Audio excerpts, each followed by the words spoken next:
My favorite play was actually from the CLG TSM game when CLG won. It was Dexter on Lee Sin, he got the Q onto Wild Turtle, kicked him right in the double lift, and they turned a 2v3 around into a bear. Peterson's very hurt on the outside, but that's the clone. He actually goes down to the hands of Dexter, and TSM is still trying to find where the rest of the team is. A double kill! Beautiful play from Dexter and double lift, and they're going to keep going. A very low special on Baron. Without hesitation. With such huge stakes, they hadn't beaten TSM all year, and that play gave them their first win. Welcome back to the North American Spring Playoffs. That play we just seen was actually a 4 versus 5 fight when it started. It was awesome. That was from last week too, right? It was, yeah, 2 weeks ago, I believe. Well, we want to do a quick check-in with what you've been saying over at Twitter. Earlier today, we asked you, who is the backbone of your favorite North American LCS team and why? And here's what you've written in with. From @LarsNoRegards. In my opinion, Double Lift has stepped up as the backbone of CLG, bringing himself up to speed with the 80 carry meta of Sivir/Lucian. Maybe more Lucian in recent times. What's your take? Yeah, he plays Lucian so much. I mean, he's always been the star of that team. He's always been solid. Always comes out and shines. Yeah, wasn't enough to help him this series, unfortunately. Next one, @BeastModeMax. He says, Bjergsen is the carry of the team, but the odd one is the backbone. The team lives and dies on his success. What do you think? I'd say Oddone's definitely a rock in the team, but I wouldn't forget Darius after that last game. He looked really scary. Contrast Darius game 1 and game 3, and yeah, I completely agree with you. Final one, Dat Trashy Guy. He says, Quas definitely is the backbone of Curse. That Jax play yesterday, putting everyone into his very large backpack. What do you reckon? I mean, when Quas gets a lead, he knows how to like take control of the game with it. And whether it be Gragas, Mundo, Jax, all good. He's going to play a bit more aggressive. Yeah, he's slow to get out the gate yesterday. He's not so shy anymore, but yeah, he's coming out. We'll see how they do against Cloud9. Thank you very much for your great responses and keep them coming. Remember to follow us at LOL Esports and use that hashtag LCS to join in on the conversation. Now, we're going to send it to freaking Kobe to get us into our second semi-final. But on our way, Curse say Cloud9 has an impressive track record in the regular season, in scrims, playing on a train or on a plane. They're dangerous with a plan. They're just a tough team. Saint, my man. That's so Cloud9's probably considered the best team in NA. As far as scrims go, they're the team that probably has the best win percentage against us, and I think probably has the best win percentage in scrims across all of NA. I think every team is a threat to us, regardless of whatever standing is versus them. It can always change in the best of 3. It always changes throughout the season. Teams get better, teams get worse. So Cloud9, they're all really good individually. They really have no weak spots in terms of mechanics or individual player performances, and they always show up to play. I think the biggest thing for us today is not messing up our early game rotations. So we just have to be more conscious that every team is not going to do the same type of 2 versus 1. I still think we're stronger than them, and in the best of 3, where the first game matters a lot, if we take it, we can pretty much take the whole thing. The first win in a best of 3 match is very important, especially since we start blue side. It would put so much pressure on Cloud9 if we're able to come out, win the first game. I think our games versus Curse generally were pretty snowbally, which during playoffs we can just lose a game off level 1. I wouldn't want to lose the first game in a best of 3 against Curse. If we manage to beat Cloud9 and beat the eventual winner of TSM and CLG, in that case we'd have the best shot of representing us on the international stage. I think that we can definitely do it. If we could get to that spot again and just show up and play, I think it would be pretty amazing. Well, like the player said, there's a lot of pressure on winning that first game. We'll see who can pull it out. It's our second semifinal matchup, guys. Cloud9 versus Team Curse. Now, Kobe, Cloud9 are the defending summer champions title here. They're coming in with a lot of momentum, 13 wins in a row. Yeah, they ended the spring split tying their previous record for the longest winning streak. But really, they've been a solid unit all year long, showing that they can not only make quick adaptations to the game, but they also really embraced that change. You could say that they were almost even playing on the 4.5 patch before it even hit, like using supports as solo laners in the case of High Soraka. And they also made correct early game invades and put very, very deep wards into the jungle so they could continue to roll that advantage. Yeah, they're incredibly good at that. But as we heard St. Vicious say, Curse is a momentum-based team, and they're coming off a big and very emotional win yesterday in the quarterfinals. Quas even tweeted, huge weight off our shoulders, not having to worry about playing relegations again. Yeah, the team looked like they got past their playoff jitters after their first game against Dignitas yesterday, and they made it through the first round, getting their first playoff series win. Their place is secured for the summer split now. So they really don't have much to lose now and a whole lot to gain. They can play like they have nothing to lose. Therefore, you know, they have a better chance this time around. They've never beat Cloud9, so this would definitely be another huge boost to the team's morale, as well as a high watermark for the entire organization. Yeah, absolutely. Forever fourth curse. They need to finish above that for like pretty much the first time in playoffs. See if they can do it. Let's check out the starting lineups here. On the blue side is Cloud9. Balls in the top lane, Meteos in the jungle, High in mid, Sneaky on AD carry, and Lemonation on support. And on the red side, it's Curse. Up top is Quas in the jungle, I Will Dominate, Voyboy mid, Cop AD carry, and Bunny Fufu support. And in our featured match, we're heading into the jungle for Meteos versus I Will Dominate. Yeah, I like both of these guys. They're aggressive junglers, and they bring a lot of options to the table for both of their teams. Meteos is a powerhouse. You know, he's taking the MVP honors for his last playoff performance. And what makes this matchup really interesting is that they're both flexible junglers that can play the farm-heavy Pharaoh Flare style or the gank-heavy early game. So it's really the team's choice. What type of team do they want to run? They have so many options for, as far as the game plan that they need to lay out coming into the series. Yeah, absolutely. And I want to know, because you know we saw TSM, right? Their first match of 4.5. It took them a game and a half to get started and play out properly. And I want to know. And then they returned to their old style. Yeah, but at least they played it right. And I want to know if Cloud9 is going to be slow started as well. We haven't seen them yet on 4.5. Now, guys, for an inside story on our next showdown, let's send it down to Jat, who's Rift side. Thank you, freaking Kobe. And I am with Charlie, Cloud9's analyst, actually. I want to ask you guys, at least earlier today, what have you done to just prepare yourselves for this match? We had breakfast, which is pretty good. We had eggs and bacon and sausage. And then we came to the studio and we watched the TSM versus CLG game. So I'll talk about some Curse preparations. So was all your preparation done previously, or was some of it still done this morning for this upcoming Curse game? We didn't go to bed till we figured out with everything, and we already agreed with. We spent hours last night talking about games today. Okay, so with hours spent last night talking about the games today, does your preparation, how does it change and your mindset change from the regular season matches to a playoff matchup like you have today? Well, the biggest difference is a best of 3.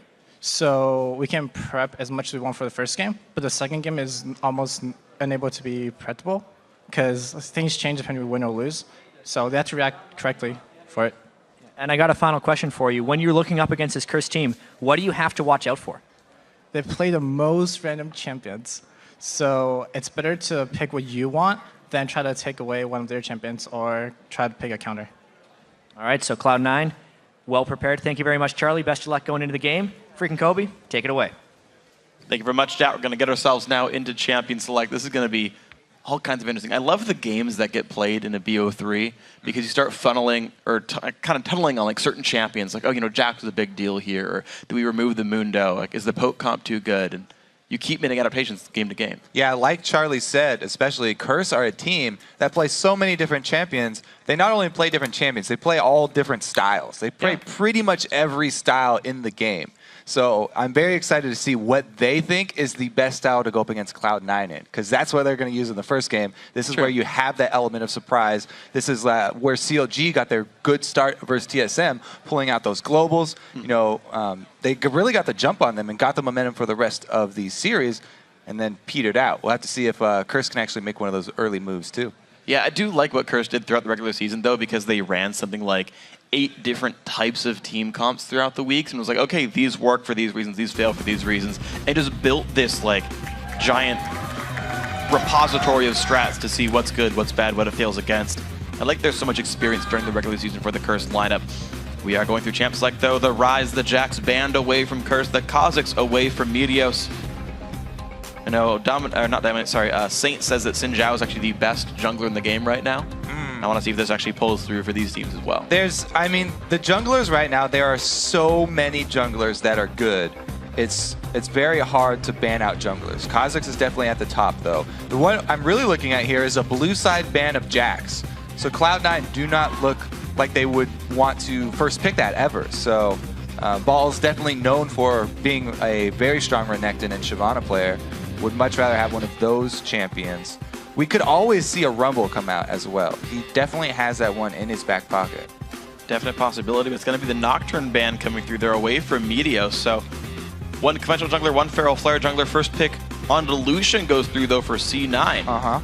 There's a lot of other good things open. You've got the big bullies like Renekton. You've got mid laners like Lulu still around.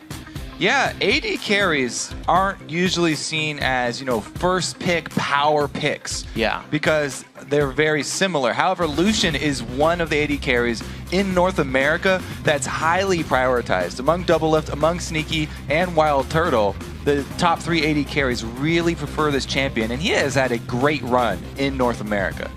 Yeah, as Quickshot keeps saying, undefeated so far in playoffs, got banned last game. Mundo still coming through for Quas here, really liking this pickup, but Lulu does come through for Kirsten. We'll see if that goes mid or support. Yeah, Lulu, definitely a flex pick. It's interesting to me that both top laners right now still have Ignite as one of their summoners. Pretty sure that those will be swapped out at some point. Teleport, Heal, and Exhaust pretty much seem like the go-to new 3 power summoner spells to add onto your Flash. I want to know if Hai actually learned more of the support mid laners. Lulu's taken away, Soraka's been banned. Has he learned the Karma? Does he have the Orianna in his back pocket he can bring out here? Is that going to be the continued style for C9? That was what CLG was largely running. And yes, C9 does play some of those heavy supportive lineups, but do they have the aggressive ones, right? Elise jungle comes through for the first time here today. Morgana support, these are very standard things as of the last patch. Yeah, this is really interesting because we talked about how TSM, towards the end of the series, they fell back on comfort picks. Meteos has always loved Elise. They're immediately going right back to that champion, not embracing the Pharaoh Flare. When I talked to him before, he was saying, yeah, in scrims, I definitely tried out the Pharaoh Flare. Like they've actually used it several times, and they felt like, yes, we won some games with it, and it scales up really nicely, but if he was on another jungler with a spirit item, they could have won the exact same game, but earlier. So he feels like he can actually end the game much earlier with one of these champions, going spirit items and forgoing all of the pharma. All right, so early power play jungler here from Meteos, kind of forsaking his old style of farm for 30 minutes and be the biggest factor in their team fight. Cop just keeps clicking Graves and Twitch. He's going to settle in. It looks like on Graves here with Leona support coming in. So Graves making a big resurgence, 4.5 after the buffs, and Bunny Fufu for his 17th straight game on Leona. Yeah, basically every time Thresh is banned, picks into Leona. And I love Graves with Leona. This is one of the funnest kill lanes that there are out there. As soon as you hit level 6, try and blow up somebody on the map. Whether it's a 2 vs 2 or a 2 vs 1, they're going to try and combo somebody. Oh, they're going to go for the burst. We'll see what else they can put in here. They still need a jungler here in the Curse lineup. I'm a little surprised to see it get picked last just because they had no reason to rush pick the Leona here. But with nothing to be contested, Cloud9 actually going to go pretty offensive there. Trundle going to match up against Mundo top lane and LeBlanc mid again. Yeah, the Leona into Morgana is still an ongoing debate because there is outplay potential from both of the champions. So it definitely is skill-based. It's actually an interesting story. Talking with Saint, he said, Bunny Fufu actually likes playing Thresh against Morgana, even though it's typically considered a good for Morgana matchup because while the hook cooldown is so much lower than Black Shield, similarly, Leona's cooldowns are lower than Black Shield's cooldown. So you do one engage and Shield comes out, and you just try again before it comes back up. Yeah, the difference there is that when Leona uses her Zenith Blade, she's going in, and Thresh does not have to go in when he uses his hook, so he won't have to take damage there. But yeah, I do like Curse's lineup so far. They have so much wave clear. Lulu and Graves. Even if it's a support Lulu, it would have added enough wave clear, but it is going to be mid. So they've got tons of wave clear, tons of mid-game team fight potential. This is a beastly mid-game team fight here from Team Curse. And again, this is something that they had success with in the previous series versus Dignitas. Hard engage with Leona, team fights, that's what they look for. They're trying to track Cloud9 down in the jungle, in the mid-game sometime, and kill them. Well, we'll see if Curse can do it. Xin Zhao does get picked up there on the jungle for I Will Dominate. And Curse going to make as many rotations as they can, make all the moves, teleport, heal there for Mundo as well. So that's, I guess, standard summoner spells for that champion at this point. Cloud9 playing pretty much their normal stuff. I feel like Hai doesn't play a ton of LeBlanc, but definitely a champion knows. He definitely likes that champion. He's pretty big on assassins, and they're not going to go with the shield team fighting comp here. Running up against Curse, they are going to be looking more for picks with this. Morgana is a great champion for that. Lemon Nation, I'm pretty sure he had a full Morgana page in his champion or game history, just because he loves the champion so much. He's been playing it over and over and over, and the bindings have been on point from him. Yeah, he's been great. So the game's about to get underway. Let's check out who you guys are predicting to win. And according to LOLesports.com, 83% of you are tipping this in Cloud9's favor. And remember, you guys can also vote on Twitter. Yeah, send us your pick by tweeting at LOL Esports and use the hashtag C9win or CRS-win. We will be checking on the vote throughout the series. And remember to use the actual shorthand for those teams. We had a couple of guys tweet the full word of curse win. Yeah. Hashtag curse win actually won't give you any vote. Yeah, it won't make a win anymore. Those. But if you type CRS, it will. So keep that in mind, guys. C9's at least easier because it's the general shorthand for these guys. But just so you all know about this one, we're getting ourselves now into game 1 of the second semifinals. Winner is going to face off against TSM tomorrow for a trip to the All-Star Invitational. Loser will fight CLG in the 3rd place match. All right, so ward starts for both supports. Pretty common nowadays, getting that extra gold so you can have at least 1 true ward for the early game. Very important. Elimination will have extra damage for the turret, but Leona can help execute, so also helping out in the shove if there is a 2 versus 1, which it looks like it will be. Curse already have the duo up towards the top side. A little bit of vision there as well while Leona's placing the ward. Oh, I want to see what these guys do with this one. So Hai's going to wait around. And of course, if he gets caught, he's likely safe. He already actually has a point in distortion. I don't feel like Hai could die unless something catastrophic happens to him. Yeah. Worth pointing out, 4 summoner heals on Team Curse. Quas brought one, Void brought one. 30 seconds until minions. Plenty of healing there in this one. Cloud9 actually only running 2, just their duo lane, but the extra flash for balls and the ignite for Hai for the fight potential. Yeah, Hai has started Distortion and Lemon has started Binding. Those are the only 2 spells that they have locked in so far. 2 best spells for the early game here. Yeah. Lemon will be probably going for a late invade on blue then. And Curse definitely initiating the 2-on-1 lane swap. With Lemonation and Balls both down here, but Sneaky making his way down as well. It's going to be C9 sending their duo lane to this side of the map. Meteos also helping out, and C9 will invade towards the blue buff. Okay. Exact same for Curse. So both junglers are going to secure themselves. The blue buff starts, and it will probably turn into the 4-0 pushes after this, if everything plays out as normal.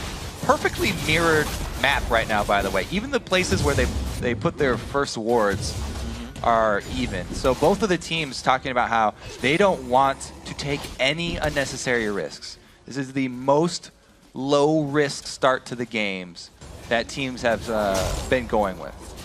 And we'll watch the first couple of moves here. Looks like Meteos and Balls will take the Wolf camp down, then go for the white. I will dominate in Quas. Start up the Wolves, and they'll be taking... They're a little bit behind. They are a bit slower, actually. Yeah, the duo lane's getting the slow push going. There's level 2. Cloud9's going to get there first. The second minion wave's now reaching the lanes. Actually, this might be third. I want to see if there's a cannon here. Nope, these are the second waves. Third ones have just spawned. Right. And so you were talking about, since we're seeing so many of these, you like when they push with the second wave and don't wait for the third wave. I think it's smarter. Because a lot of the minions get killed by your opponent's minions in the process of waiting. Yeah. Neither team waiting this time around, and they all do the 4-man level 2 shove. This is, first time I saw it was Complexity Black from the Challenger League, actually. Yeah, I thought they were kind of the first team to show me it. And there might have been other teams who learned the strat as well, but that was a team who put on the first good performance of that sort of situation, of that setup. It worked quite nicely. Curse, there we go, taking out the tier 1 turret there, but they're much slower than Cloud9. You're seeing great wave clear from Lemonation. Actually takes 1 minion with that one. But the push continues now, Cloud9 with a lead on this. Yeah, I don't think it will cost Curse much. They should be able to catch right back up, especially since the cannon minion timing was the same for both. And it could do most of the tanking. They're actually going to be a few seconds behind, so we'll see if Cloud9 can actually capitalize on the few seconds lead.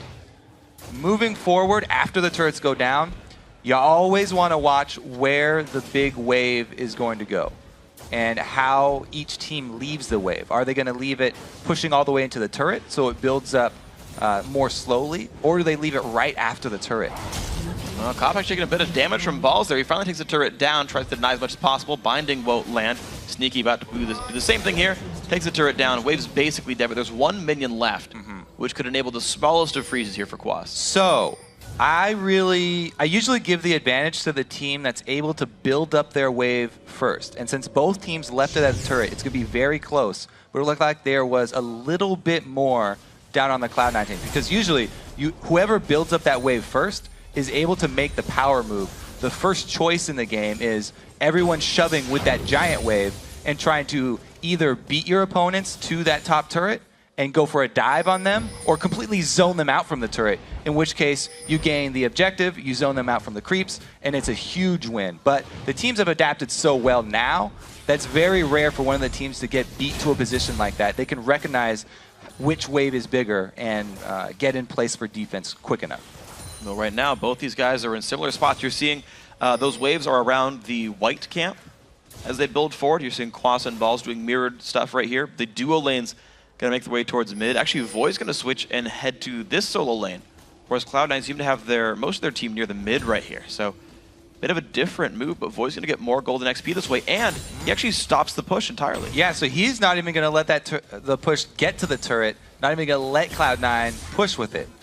The advantage of going something that's as safe as Lulu, who not only has amazing wave clear but also a speed buff for herself, is that he can extend himself like that. He's also got great ward coverage in the river already, so he is feeling very confident, and we won't see even the small amount of early action that we sometimes do see after these turrets go down. Yeah, it's going to be the rotation as well. Cloud9's bottom lane making the same move. They've held this one, so we're going to have actually extended 2-on-1 lanes right here. We've got the 2-on-1 Curses duo lane fighting up against High. On the bottom side, Sneaky Elimination will fight Quas. And a little bit of harassment. High showing not very much fear and actually lasting under turret for the most part. I want to see if anyone really does get denied. You compare High versus Voyboy, and actually this Lulu has a significant minion lead. Yeah, he did a good job. He got there very quickly to head off that minion wave. I have to say, High, when going in to harass a Leona Graves that are standing right next to each other, the only thing he's got to be worried about is the stun from Leona. If she can tag him quick enough when he comes in, then it's a huge amount of burst that he's going to lose in that trade, which would give the other team control of Dragon. Right now, what Curse are trying to get is actually a teleport advantage, because forcing this, they force Cloud9 to choose. Do they want to burn their teleport down and come contest it, or have Trundle, who's a very slow wave pusher, stay up there?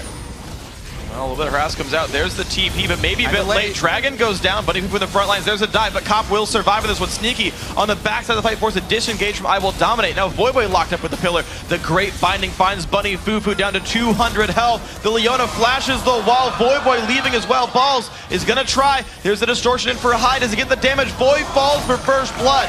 Now Balls in the fight with Dominate. Dominate does not have flash. He gets the knockup though. There comes Cop, but the double kill comes through. High finding two. And also Mundo had to use his teleport to escape, so he's gone top. Teleport 4, teleport, both burned. I feel like Cloud9 played that pretty well because the early Dragon does a lot of damage, but if they called for the Trundle teleport a few seconds earlier, then they might not have even given up the Dragon, and they at least has a great chance of stealing a Dragon if they actually go for this a bit earlier. So the actual team fight though, after Dragon's already dead and everyone is exchanging, Lulu's being chased by Dominate, who's not able to get anything, and it left Bunny Fufu on the front lines there. He got locked up. This is one of the classic exit fights that we've seen over and over because of these early Dragons. Everyone flashing over those walls, and that's the teleport I talked about, Quas getting out on the bottom side. 2 members, 4 Dragon, even on the teleports, though. What's going to mean it's a 1,000 gold lead for Cloud9 overall, though, so the early game has gone the way of the blue team. Something to keep in mind with this one. So we'll see where people move around. So far, it is going to be, of course, I know we talked about this in the early game, but Wriggles, the build for I Will Dominate, Ancient Golem, standard for Meteos there. So far, Wriggles not combined yet, though, 9 minutes in. So got to keep track of when that actually comes online. Yeah, Saint was actually saying that he kind of likes the swaps like this, even when he's running a Pharaoh Flare, because you get that global gold from the turrets that go down so early that you can get such a quick Wriggles that your clear speed is increased that much. You don't get too far behind on large jungle kills. Dominate, though, able to clear his jungle and then get ward coverage as well. Yeah, one thing I like as we talk about the way people are playing builds and whatnot is that all the LeBlancs I've seen are going for Deathfire Grasp. That with you know, there being so many summoner heals, people being very defensive and having shields, someone like LeBlanc needs more damage to get through that, and I haven't seen almost any Athene's LeBlancs. Yeah, especially since they rely on him for wave clear here as well in this mid game. He needs that AP for his distortion, so early needlessly large rod. I like the pickup for him going that route, as well as trying to get through the anti-assassin meta. I mean, exhaust, though. it's all it is very scary for High to go for that wave clear when there's 4 people in front of him, but he's done a very good job so far as a mid lane LeBlanc holding on. Tied with Lulu. Yeah, he's caught right back up in minions. The other random build thing I want to point out, unless there's nope, not too much of a battle.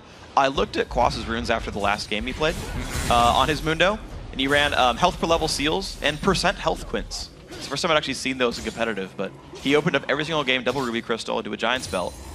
And the per level cooldown reduction on his Yes. glyphs. So all scaling runes there. He's a completely scaling Mundo. He's not going for any in the early game, which Mundo should not. So very good job by Quas, and you would expect nothing less from one of the main Mundo players that we've got in North America. And Curse, though, they get their team all the way down to the mid lane. The turret's going to go. Curse find the 3rd turret of the game, bringing the gold right back to equal here. Punishing balls for this freeze with Trundle. As I said, Trundle extremely slow at shoving waves anyway, so he very naturally goes with these slower pushing side lanes. And with a teleport down, there's no way for Cloud9 to answer. As we said, they have very risky wave clear in mid, if any at all.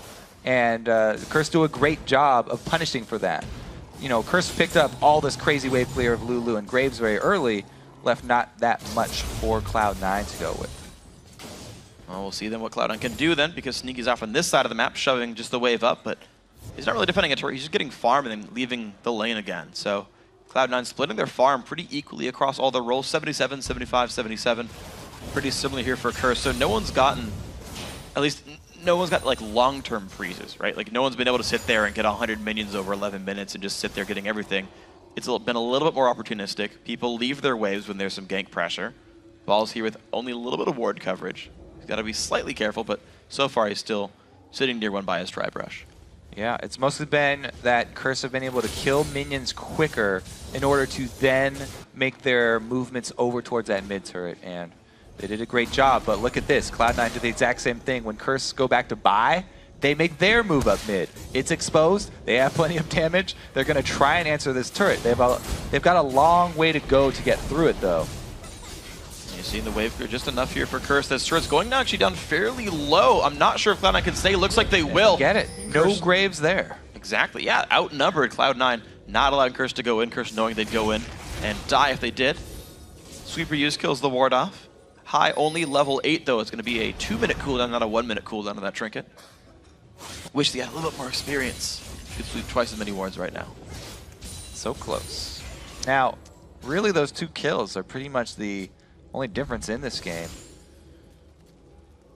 Mirrored strategies so far for the first 13 minutes coming out. Another big difference is that Pharaoh Flare.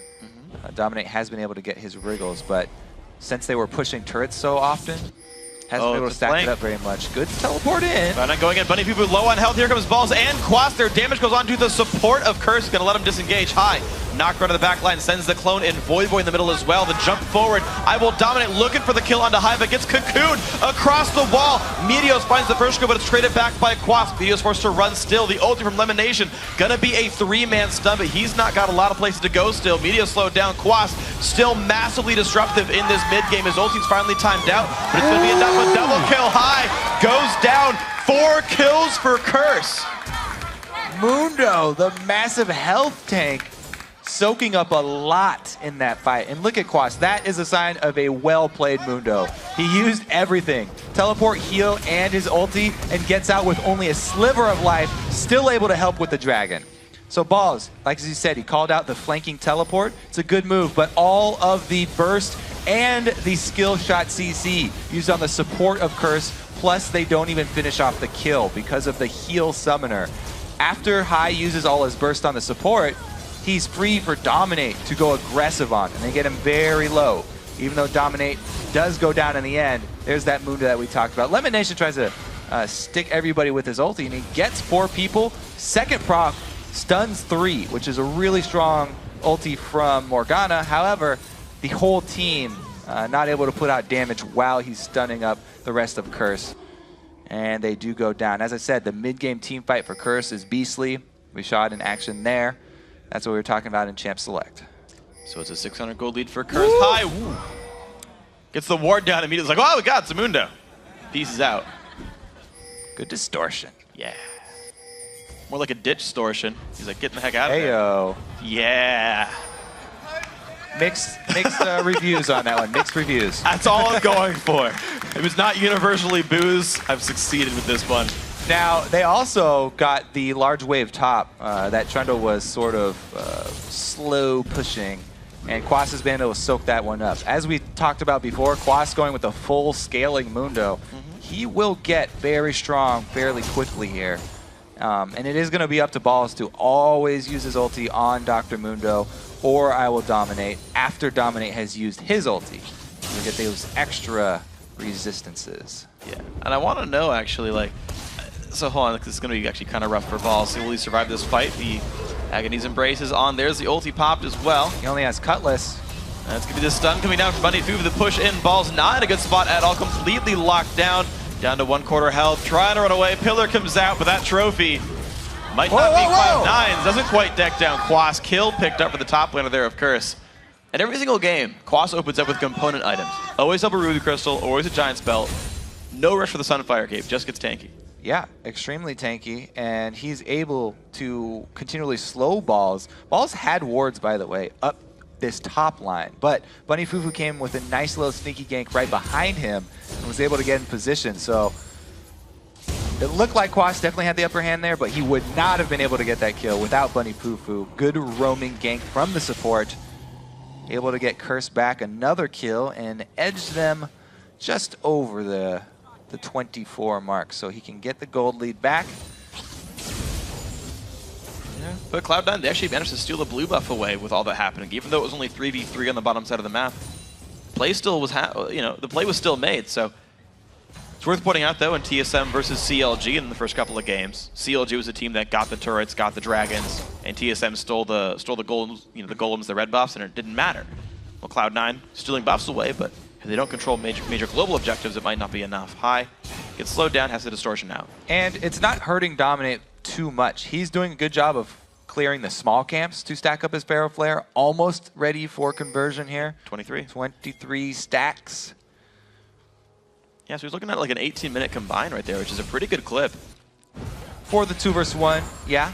Lemonation showing off his Morgana skills there. So many games put in, trying to get the aim down perfect.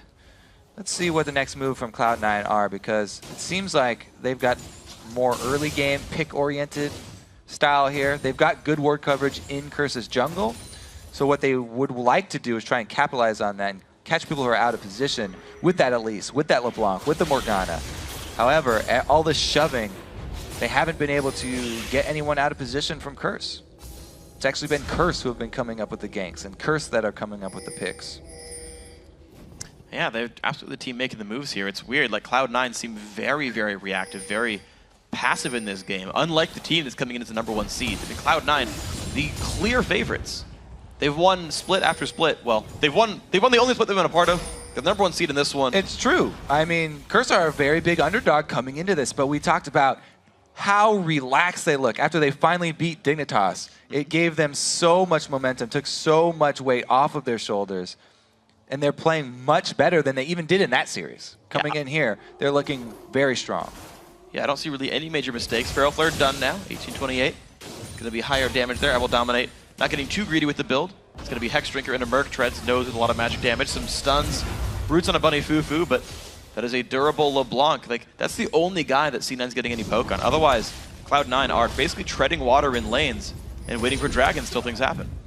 Yeah, that Xin Sao is looking pretty good right now. If he's able to move in towards Randuin's, he will be a strong tank right alongside Quas. And tanks are very strong right now. We say it's the anti-assassin meta. Because there's so many heals going on, the tank stats are really, really effective. all these resistances, you get so much health to work with that you're getting back, that a strong tank line scaling is, you know, just as good as a hyper carry almost nowadays. Yeah, and I'm wondering actually if that's going to eventually change the AD carry picks, or even mid laner picks to guys who have more % health damage. Like, what happens when Malzahar becomes a top pick mid laner because he can kill Like, that's not out of the realm of possibility. I mean, we see champions come up out of nowhere all the time. Mid lane Karma got a pentakill today. Yeah, well, we already see some sort of reaction. I mean, Cloud9 did lock in Trundle, so he can bust one of those tanks. Problem for them is that there are two of them. There will be two of them. There will absolutely. Quas going to pop the ulti to get away from this one. Dodges the chain. High. Oh, for both, 2. Actually. Cocoon also going to get juked away, and Quas uses the time to buy his team a dragon to the bottom side of the map. Cloud9 will get a turret with the 3, but a mid-game dragon worth more than 650 gold. And as Saint keeps pointing out with the junglers with Pharaoh Flare, the thing is, when the junglers go and they try and clean up scraps on areas where the team is weak, that's where you're making the wrong move as a Pharaoh Flare. You need to go to an opposite side of the map and take something else. You can clear dragons so fast if the team go top for your red buff or for your top turret. You go and you exchange. You don't try and clean up the remnants of your destroyed top lane. You take something somewhere else. We'll see what these guys can take right here. Sneaky gonna take the mid lane. Meteos is back on his base. He bought again. Early Aegis pickup for him, and also cooldown boots. I don't see those hyper often on an Elise. Normally you see the rush to Sork shoes, maybe the haunting guys afterwards, but Meteos saying, you know what? We'll out-tank you guys. Let's grab more defensive stats. You know what it is? It's actually the new Elise scaling into late game because the Cocoon actually stuns for longer. Yeah. He can get more Cocoons off now. That scale up to 2-second stun. And they're really looking for those picks. He's playing completely utility Elise. Not only is it the cooldown reduction, also that magic resist aura, which will also add more cooldown reduction when he upgrades it into Locket. Yeah. He's trying to provide that CC for his team. Utility Elise. Well, interesting. We'll see how it turns out here, because he does have a decent health pool as well. Yeah. You know what else I just realized as well? You were talking about Trundle being picked up. Elise and a Deathfire Grasp also have % health damage. Like, Quas will have like 5k health end game, and there's 3% health damage champions right now on Cloud9 who can maybe make a dent in that. Maybe they need Void Staff to make that happen first. Yeah, if he doesn't have that penetration, it will be harder, but you're right. I do like the trend. We'll see. So far, Dominate not actually buying much health. It's actually all in shields and regeneration. Also a good point to keep in mind. Void Boy as well with shields. All similar situations. Bunny Fufu also going towards Locket. So shields and reductions right now the case. And this is a dead even game with a slight vision advantage for Cloud9. Curse might be getting into a little trouble there. Dominate was trying to come for a side gank without vision control. That's pretty dangerous to do, especially against a team like Cloud9, who do ward their jungle very, very often. You can see the 2 defensive pink wards that are very common for this team. And those mid-game team fights very well could break out around those pink wards. As I said in the last series, defending pink wards is one of the main ways that you do get picks towards the mid-game nowadays. Right now it's going to be a little bit of poke going back and forth. Sneaky not going to get picked off at all here. 216 minions on him, actually. Cloud9 are starting to funnel a bit of their gold towards the AD carry. When Sneaky gets towards 4 items, Last Whisper, Infinity Edge, that will be a much more powerful champion. I think it's likely he goes Phantom Dancer and not Triforce there. It's the better late game build, and it seems like that's where this game is heading. But Zeal does build onto both. We'll see where he goes. 5-man move here from Curse. Now finally committing to a move on the map, getting that Baron cleared out. There's a bottom lane that's pushing against them, though. Curse have to be careful. They made this mistake before against Dig. They commit towards mid when they had side lanes pushing. This time around, though, they've got Cloud9's attention, and they are not going to be out-positioned. Right now, Curse have the inside track on the Baron area. The bottom lane just has a gigantic minion wave pushing on in. That's totally safe, though. No champions heading that one up, and it's just going to be easy defense for Curse here. What's hilarious? Everybody's cracking up. No idea what happened. Doesn't matter. Cloud9 are safe. Pushing up the mid lane. Void Boy puts the Whimsy on. Teleport in from the back line as well. Quas will engage the fight. Here we go. Quas locked down, but gets the ulti, and Cocoon coming across. There comes I Will Dominate. Hits 3. A big burst comes through, does not quite catch Boy, though. Elimination healing himself, Boy. He will almost drop. He does, 1 for 0, but Cloud9 start to melt. 2 for 1 so far. Actually, Cloud9 still staying ahead. Cop puts the damage on. He finds High. Quas falls down. Sneaky forced to run. He does stay alive. Lemonation and Meteos find the cleanup, actually. Cloud9 crushing the battle. Bunny Fufu trying to run away, but C9 actually gonna go 5 for 1 in that fight.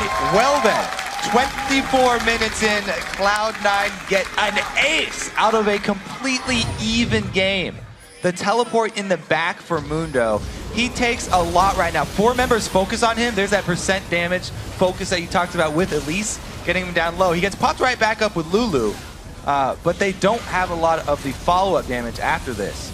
And the focus on Voy getting caught up there in the middle really was a turning point. Dominate also going down at the same time.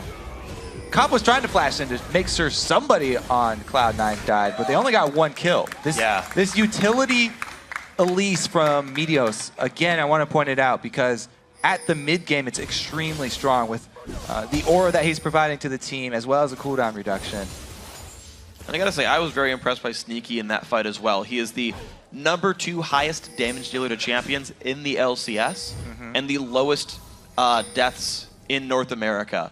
And you saw him get focused initially by Dr. Mundo, kite back, and then stay in the battle the entire time. Yeah, Mundo kind of gave up his mission. He turned back towards High. Following towards Sneaky there. Yeah, and he turned back towards High. Now, Sneaky did pick up the Trinity Force, so he's not going for that later game build you're talking about with the Fan Vancer.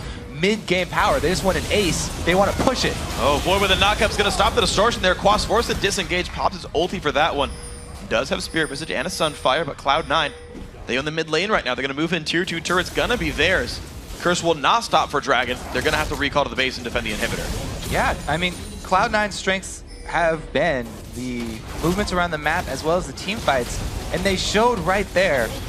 Great job reacting to the teleport in from Mundo. Curse initiated the fight, and they destroyed them. Wow! With this Baron, they do it again. And it's going to be Bunny Fufu going down as well. The engage from I Will Dominate backfires here. Quas also under fire. Meteos finds a stun on a Voy and just goes in for it. Dodges the buckshot. Damage goes through. Quas falls 3-0 plus mid inhibitor for Cloud9.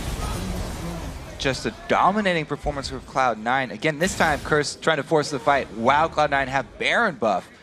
And man, the DFG, the Elise, and the Trundle are enough to deal with the Mundo here from Quas.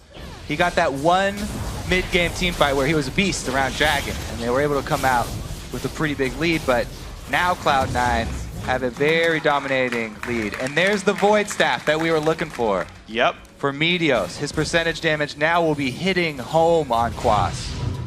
Finishes the lock at 2 for good measure. All right, Dominate gets annihilated when he goes in. Maybe he should have got second item, tank item, instead of going with that Hex Drinker. It does provide a nice shield, but that's not nearly enough to help him survive through this one, especially with Sneaky getting so much money in that last fight. The Bloodthirster Trinity Force combo is such a ridiculous mid-game physical damage spike. You need to have some sort of physical resistance. He's got a Warden's Mail, but not a lot of health to back that up. And he can have all the sustain in the world he wants with his W and with his Feral Flare, but he's not getting attacks off, so it doesn't mean anything. I mean, Last Whisper is also already done for Sneaky. Sneaky is now an item ahead of the tank line at this point, which is exactly what you want. Is okay, I've got Last Whisper before Randuin is done. That means you've got this great power spike as an AD. If Sneaky stays safe, then Infinity Edge comes in before Thornmail, and that you just stay ahead as the AD carry. You're going to kill things, of course. Meteos and High also posing great threats. Balls added Blade of the Ruin King. All these things adding up to killing the front line. Even Elimination is ready to dive in there. He's got a Zonias. And he has been, too. He's had some very strong multiple enemy ultis that he's gotten off in these fights. Cloud9 making some adaptations that we were not expecting coming into this one. This is not the direction that we thought they were going to go with, but it's working ridiculously well. You know what I really like about the, not only the Morgana pick, but the Zhonya's Hourglass as well? Quas, Dominate, Bunny Fufu have in buttons, but not out buttons. They pretty much can't get out of Morgana ulti. Yeah, they were banking everything on this being like a strong team fight. They look really brawly here. But the way that Cloud9 are dealing with this are with the builds and with that percentage health damage. working so well. Just locking everybody up there. Lemon Nation. There comes the dive out. Dominant getting a bit of support, and they do get the immediate kill on the support. 1-for-1 so far. Bunny Fufu taking a bunch of pain, sneaking the back line, does find another. It's double kill for Meteos, but now Cloud9's battle lines pushing forward. Curse on the retreat. Quas down to 1,000 health, gets the heal, does escape. Balls holds tower aggro. That's enough for his team to keep the push going. 4 versus 3. Cocoon is going to miss. The wave clear comes in. Curse gonna stay alive, but they're already losing Nexus one. turret number 2. It's taking a little bit of damage. Looks like that will just survive, but yes, Curse have already lost one of their Nexus turrets. Of course, that mid and hit was already dead. Yeah, I mean, Cloud9 coming out strong once again. Very calm early game. 24 minutes before that first ace that they were able to get mid. And Curse were not expecting that at all. Just jumping into the fight, they were the ones who tried to cut off Cloud9 and force it. See, this time again, they try and force it. Dominate goes in first. They burst down Lemon, and they actually knock him up so that he can't Zanya's late. And they take him down before he's able to even use it. But it doesn't matter. They spent so much time taking him out. Cloud9 were able to focus their damage and force Curse to back off. It was a good choice by Balls. He realized the chase was done, but waited knowing that he had turret aggro, saying, hi, get out of there, get away from turret range. Okay. And then like once they all left, he pieced out. Like there's so much team fight awareness by all the members of Cloud9. Everyone knows their own role. Balls held turret aggro, and made sure he didn't drop it all fight long, being the big tank for his team. So many smart things going on here. Double cooldown boots, Meteos and Elimination, both tons of CC comes out of those roles. Yeah, this game really has been all about those team fights. Those would be good to review for most of the teams in the LCS, actually. Cloud9 really putting that on display. So, 13-7 now, winning in this game. 10,000 gold lead for these guys. It's going to be nice. Meteos with the finished lock. We'll talk about that one, though. 25 CDR and items. It's going to bring many more Cocoons into these fights. Now he's level 15. He's back to a 1.5 second stun with that spell. Only gets better from here. Yeah. Balls has rank 3 ultimate. That's a big point. They nerfed Elise's early game and gave him that utility buff later, and Meteos just plays right into it. It's his favorite champion. He's like, okay, you're changing the direction of the champion, and they're so fluid. Cloud9 accept it, and they take it, and they just run with it here. Getting that Void Staff so that he can actually still do damage while providing everything else for the team. All right, this is another flank from Curse, forcing another fight here. Trundle gonna teleport in though. Dark Binding, Cocoon's gonna land as well. Quas running towards the back lines, down extremely low on health though, has to disengage. Dominate gets a nice ulti across. Here comes the team fight. The front line though, so low from Curse. Balls tanking it through. 2 kills to Cloud9 so far. Bunny Fufu forced to retreat. Voyboy also getting chased down. There's gonna be 3 kills. It's gonna be 4 kills. Cloud9 crushed the fight. Yeah, again, Curse just keep on forcing the fight over and over. 5 men, Cloud9 always reacting to it very, very well. Lemon actually lands a good binding to start it off. Oh, flash pillar there. I thought it was because of a surrender, but it is not. Cloud9 will go on the Nexus turrets. Here we go, turret number 1. Actually, the final turret, I gotta say, of the Nexus, no one is alive except for Cop. He's just chilling, wearing a beach towel, but this is gonna be game 1, going to Cloud9. Nicely played. Such a clean game from them. Yeah. So calm. The early misstep there around Dragon did cost them. Mundo was able to go where he pleases for the first 10, 15 minutes. Yeah. But at 24, he bit off more than he could chew, and Curse sort of returned to it, forcing 3 fights in a row, losing all 3 consecutively. And it's a very quick cleanup for the game after that. Yeah, the game was over before 33 minutes in, so after that first team fight, it ended within 10. You're seeing Cloud9 grouping up, doing a quick huddle, make sure they know what they want to do for the next game right here, saying, okay, you know, we look at the analysis, we can see what Curse wants to do. And Quas still had a good game, it just seems like there wasn't the follow-up when he did engage, when he was that tank, the damage didn't show up. Yeah, they did not have a lot of punch that they were looking for to bring.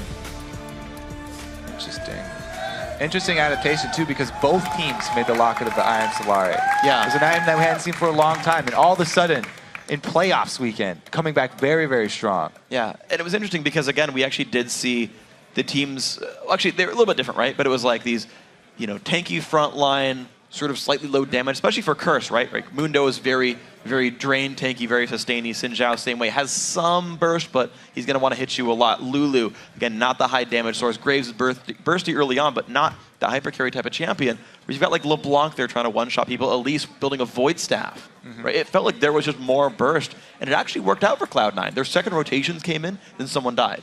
Yeah, you would get kind of thrown off expecting what Cloud9 would do with just the champion picks, but the build paths were really the interesting part about this one. And they actually didn't need to get any picks to get their comp rolling because Curse kept engaging on them, and they were able to react so quickly. They were able to get the huge advantage just through Curse's engages. Yeah, and one thing I'm like still thinking about as well is the fact that, and you talk about build paths, but cooldown reduction boots showing up in 2 members. Now, they're not like a super rare item, but you don't see it often. If you go a game without the item being bought, that makes sense. Super tanky lineups mean longer fights, mean cooldown more important. You get more rotations off. Also, we do see it a lot on Morgana. That's true. So Lemon Nation, he probably is running those runes as well. A lot of Morgana's running that cooldown reduction runes, but I do like your point. Cooldown reduction in the new meta with all the heals and the longer team fights definitely pays dividends. Gonna get your spells off. So guys, remember to share your highlights from today by tweeting at LOL Esports and using the hashtag LCS Big Plays. Now let's send it over to Quickshot, Jat, and St. Vicious to break down Cloud9's win. Thank you very much, Freak. Congratulations to Cloud9. A little bit hairy there, I felt, for the first 20, 25 minutes. Before we talk about some of the specifics in game, Curse got their comfort picks. They got Lulu, they got Dr. Mundo. They came out the gate swinging. I didn't feel like they were getting bullied around like we seen yesterday. It definitely felt like they kept a lot of their momentum from the series they had yesterday against Dignitas right into the Cloud9 game. They got the Mundo and Lulu. Once again, that's a combo that really works well for them. And honestly, they were in a position to win the game. Yeah, it looked like when that Trundle, once he got enough tank stats though, where they couldn't just spike him out, he was unkillable. Like, Curse's team comp just didn't have anywhere near enough damage to kill him. And I wanna pick your brain about that Trundle pick, because if you looked at Cloud9's comp, in my mind there was a lot of pick-type champions. You know, the Elise, LeBlanc, Morgana. Land something, blow somebody up. And the Trundle, while it did work out, it took a very long time for Cloud9 to really get rolling. What's your take on Trundle and how it fits it in with Cloud9 after seeing the whole game? I mean, at the beginning, it looked like it was a really weak pick because he didn't. Like, Trundle needs a lot of items before he can become a relevant champion. And it looked like they were going through the band's pick phase, and they're like, wait, how are we going to kill this Mundo? Like, oh, I'll just ulti him with the Trundle, and we'll just burn him down. And yeah, once Cloud9 got a lead, they just ran Curse over in team fights. Yeah, I don't have too much to add about that. I think Curse had their comfortable team comp. Cloud9 had an insurance strategy with the Trundle pick. The LeBlanc was to get them in the learning phase and run around the map and kill people, and the Trundle was just there just in case. Well, we do have a replay. Initially, you felt like Curse was somewhat in control of the game. Let's pull the first replay up onto your screens. 13 minutes in. This is actually the second Dragon fight. The first one went pretty badly for Curse. This one goes a little bit better. Saint, talk us through what went right, what went wrong, as we roll the clip out. Yeah, I think like the big mistake from Cloud9's part here was they blew all of their damage and CC on Bunny Fufu, and they didn't even spike him out and kill him. So what happens is Dominate ends up going on High. High has no abilities up because he just used them on the support, and they just stick on him with his team comp. It's just a bunch of slows, a bunch of really tanky people hard to kill, and they just whittle everybody down. So this is exactly the type of team fight that Curse is looking for. And you see Morgana gets a really good ultimate in here, right in the center of the team. But Graves has the passive for all the magic resist and armor. Lulu has all of her shields, so it doesn't really do enough damage. And they just train him down the entire time while Quas is keeping everybody busy. Yeah, and this is just the strength point of the Mundo Lulu team composition. They get those extended team fights where they will continue to damage you while you just straight up can't kill them. And this is the point where it really seemed like Curse might have something going. Yep. In theory. Yeah. And a little bit later, around 24 minutes on the clock, Curse initiate a massive team fight. It could have won them the game. Unfortunately, execution came into play. So let's pull that second replay up onto your screens. It does come a little bit later in this matchup. And I know when we were watching it, we felt, well, Curse, they went a bit ham, maybe a little too ham. Jat, talk us through what you liked and disliked about this. This was the story of the game. I thought this was a great teleport because Curse felt like they were stronger in the fight. I just feel like they misplayed the fight and Cloud9 outplayed them. First off, the Mundo ultimate popped way too fast, so he didn't get the maximum effectiveness out of this. And secondly, look where Voyboy puts himself in this fight. Right in the middle of it, right next to Lemon Nation. He gets blown up, and once Voyboy is down, the shields and speed from Mundo are gone as well. And since Quas used his ultimate, he didn't have that. Mundo Lulu is the heart of the Curse teamfight composition, and they mismanaged their cooldowns and allowed Cloud9 to just stick in there and beat them in a sustained fight, which if Curse used their spells properly, I don't think would have happened. Yep, and Cloud9 just snowballed off this. They took the Baron right after this. I'm like, wait, Trundle actually has some items now. He's really damn hard to kill with that low DPS. I mean, I think the game was over after this fight, but right up until this fight, Curse was in such a great position to win. This was a full ace, plus the Baron. And what was it, 5 or 10 minutes after that, the game was completely over. Yeah, it's just such a huge shift in gold. It's just done. You just don't have enough damage on Curse's team comp to win. So Kobe talked about the itemizations. I know we were talking a little bit about it. I want to put you guys on the spot. Let's look at, for example, Meteos. He went for those Ionian Boots of Lucidity, Ancient Golem into Void Staff, got some pen. We were discussing maybe CDR runes. Didn't turn out to be the case. Double lockets being rushed, on both sides of the teams. What was your take on some of the items? Did you also think it was a little oddball, or it's what you expected?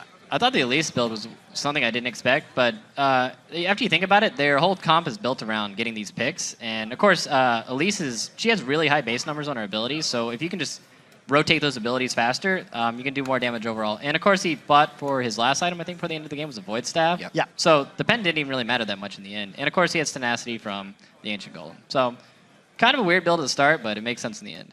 Minos has actually been experimenting with a lot of different builds on Elise ever since the Elise nerfs happened.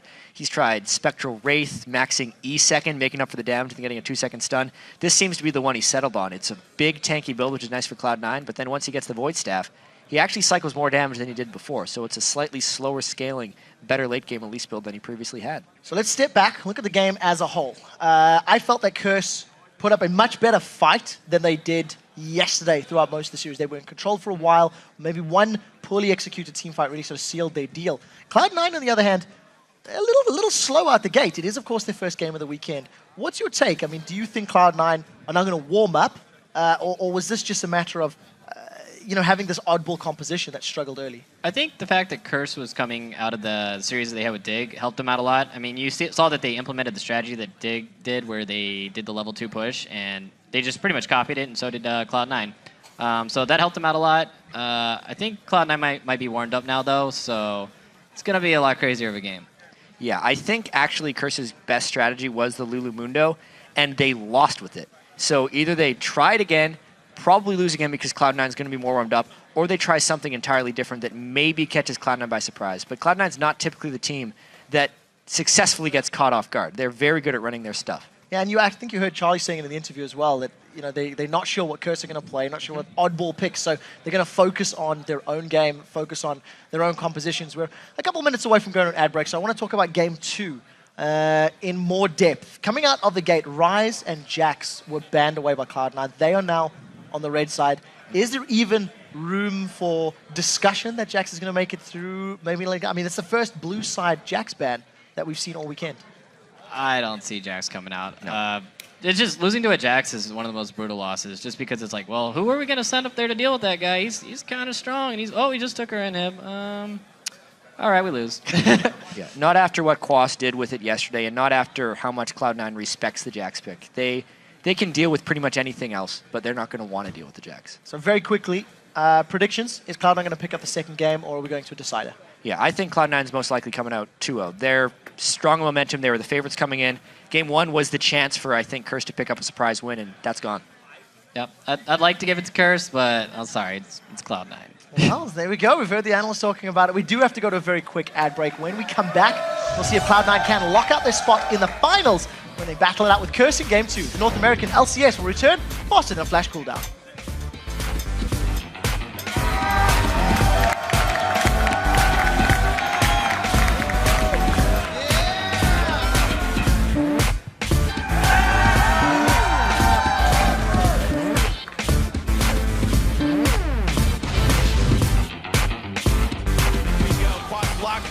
But gets the ulti and Cocoon coming across. There comes I Will Dominate, hits 3. A big burst comes through, does not quite catch Voy. The elimination, healing himself. Voy, he will almost drop. He does 1 for 0, but Cloud9 start to melt. 2 for 1 so far. Actually, Cloud9 still staying ahead. Cop puts the damage on. He finds High. Quas falls down. Sneaky forced to run. He does stay alive. Lemonation and Meteos find the cleanup, actually. Cloud9 crushing the battle.